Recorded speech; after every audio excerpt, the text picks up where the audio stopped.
Hey guys, today I'm going to be showing you how to use an X-acto blade. This is the X-acto blade here. Mine came with different kinds of blades. I have a square blade in here which is really good for making like a pop-up house. I have a half oval that is good for doing circles, but I really prefer the triangle blade.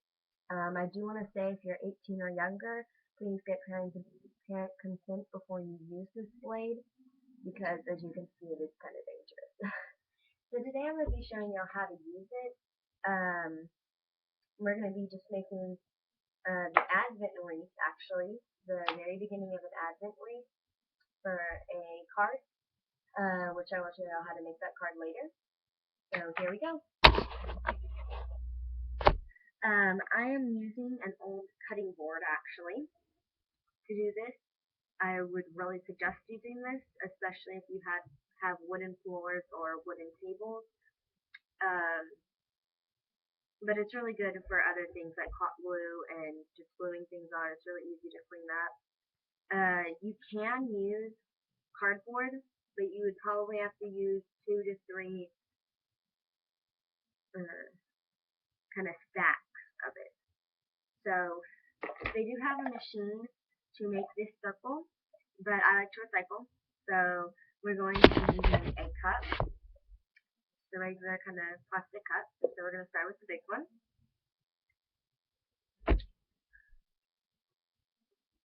And I am using design paper, but that is perfectly fine because as you will see later, it all depends on the white part. Now I am doing the small circle and you want to try to get this centered as possible. Now this one does not have to be perfect. Yes, if you bought the machine it would be, but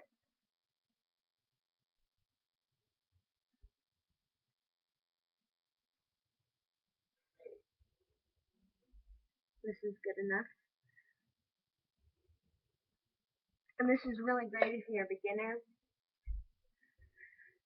because you don't have to go out and spend more money on trying to find a product that you can actually make when you're at home. So we now have the circle.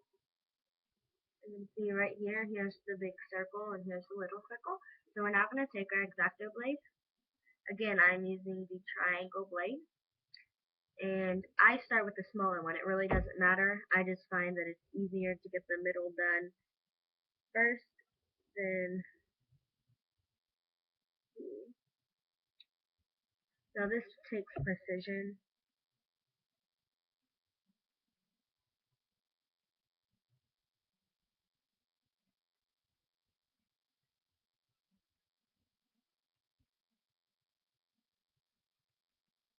And I would suggest if you don't have patience getting the machine because this really is a precise and patient wise kind of cutting method.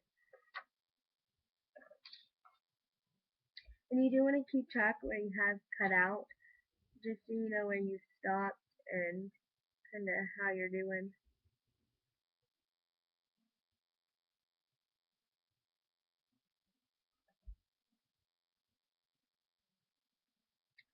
What I really like using about the X-acto blade is it's kind of just like coloring, really.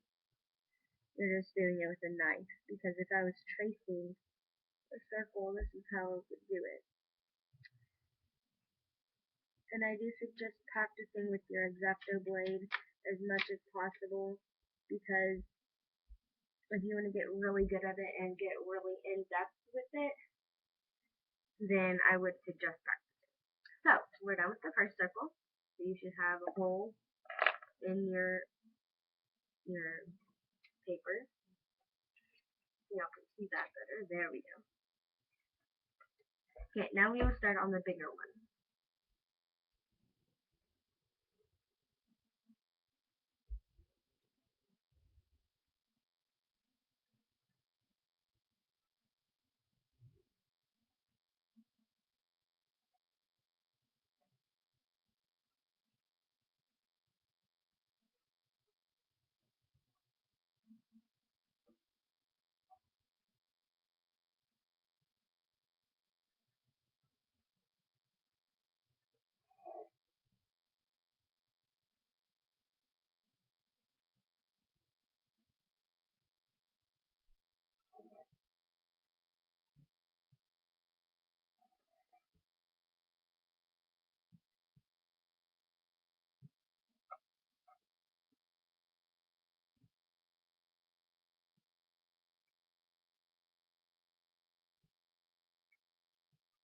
You don't have to do a lot of practicing. I practiced probably maybe 2 to 3 days with this, and as you can see, I'm pretty good.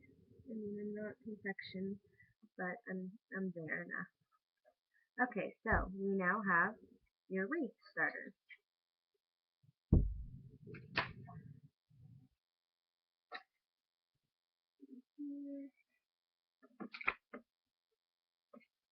There you go. And with the wreath starter is you would actually flip it to the other side. So you'd use your white side as your wreath because you would be gluing or adhering this on to your paper. As you can see, we have little grooves there. So what you would do is you would just take your X-acto knife and just kind of shave that off. This is really good if you also use mounting tape. I do that a lot on the shaker cards. For any excess mounting tape, you can just really shave it off really easy. Thank you for watching. Bye.